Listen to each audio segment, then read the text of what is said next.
அந்த தமிழ் மேலே அவனுக்கு இருக்கிற காதல்னால ஔவையார் மேலே அவ்வளவு காதல். அதனால் என் வரணும் இங்கேயே இருக்கணுங்கிறதுக்காக திருடனெல்லாம் அனுப்பிச்சு அவளுடைய பையெல்லாம் எடுத்துன்னு போயிட்டான். அந்த பையை தேடிண்டாவது மறுபடியும் அங்கே வருவிடணும், அதுக்காக திருடனா மாறி அவளோட பையை பிடிங்கிட்டு போய் நம்ம அவனுடைய அரண்மனையில் வச்சுன்னுட்டான். இது என்னது பாரி மன்னன் நம்ம அதிகமான இதில் வந்து களவா அப்படின்னு அதை கேட்டாலாவது வருவிடணும் அப்படின்னு அப்படியாவது அந்த ஔவையார் அதியமான் அங்கே இருக்க வைக்கணும், தன்னோடையே இருக்கணும்னு அதியமான் எப்படி முருகன் ஆசைப்பட்டானோ அந்த ஆசையினால் ஔவையாரை விடவே மாட்டேன்னு விட்டான். அதனால அதியமானும் ஔவையாருன்னு சொல்கிறதும் ரொம்ப ஒரு பொருத்தமான ஒரு பேர்னு நான் ரொம்ப சந்தோஷத்தோடு சொல்லிக்கிறேன், பெருமையாக சொல்லிக்கிறேன், ஒரே செருக்கோடு சொல்லிக்கிறேன்.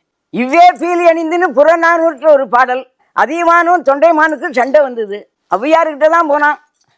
அப்போது என்ன செஞ்சா தெரியுமா ஔவையார், நம்ம அதியமானுகிட்ட இருக்கிற ஆயுதங்கள் போர் உயிரிறது எல்லாமே அப்படியே உடஞ்சும் நெளிஞ்சும் அப்படியே போய் கிடந்தது. தொண்டைமான்கிட்ட அப்படியே இருந்தது. உடனே அங்கே போய் சொன்னான், பத்தியா அதியமான்கிட்ட எல்லாம் உடஞ்சி போய் துக்கு நூறாக கிடக்கு, ஒன்று எப்படி புதுசாக இருக்குது பத்தியா அப்படின்னு சொன்ன உடனே அந்த நேக்கு உடனே தொண்டைமான் பயந்துட்டான். ஏன்னா அடாடா இப்படி உடஞ்சி போய் எல்லாம் சுக்குநூறா கிடக்க நம்ம வேணா ஜெயிக்க முடியாது அப்படின்னு உடனே மாறிட்டான் மனசு. எதனாலன்னா ஔவையாருக்கு அவ்வளோ புத்தி கூர்மை. கோபம் எப்படின்னா வரலாம், கற்பிட ஓடு ஒப்பர் கயவர் கடும் சினத்து பொற்பிட ஓடு ஒப்பாரும் போல்வரே விற்பிடித்து நீ கிழிய எய்த அம்பு போல மாறுவே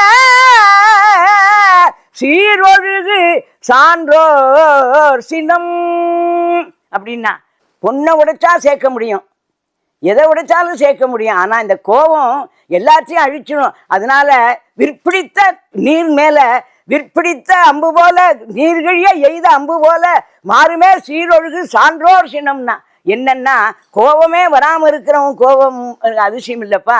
கோபம் வரவும் தண்ணியில் கோடுபட்டால் எவ்வளோ நாள் இருக்கும் கோபம், அந்த கோபத்தை தண்ணியில் போட போட போட மறைஞ்சிடும். அதே மாதிரி கோபம் வரலாம், வந்தால் அதே மாதிரி மறைஞ்சிடணும்.